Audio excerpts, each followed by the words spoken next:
È stato un anno impegnativo ma anche ricco di soddisfazioni perché abbiamo visto insomma, dati in crescita importanti. Il direttore generale dell'US4 Veneto Orientale, Mauro Filippi, traccia il bilancio di un 2024 che ha visto lo stanziamento di svariati milioni di euro sia per la realizzazione di nuove strutture che per il rinnovo degli ospedali. Uno dei punti di forza dell'aumento di attività che ha contrassegnato quest'anno negli ospedali del Veneto Orientale sono gli interventi chirurgici.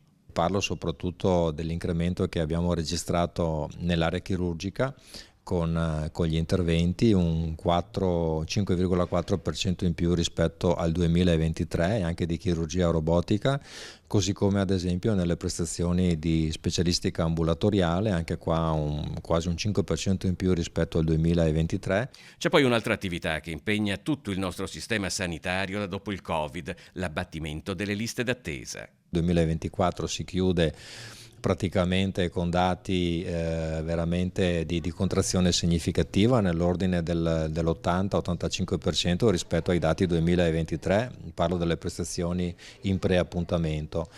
Ovviamente abbiamo ancora utenti che attendono di essere messi in lista e su questi noi ci concentriamo. Sul fronte dei nuovi nati, l'ULS 4 ha invertito la tendenza nazionale registrando un incremento sia nel punto nascite di San Donà di Piave, passato a 511 nuovi nati contro i 480 del 2023, sia in quello di Portogruaro, 284 attuali contro i 275 del 2023.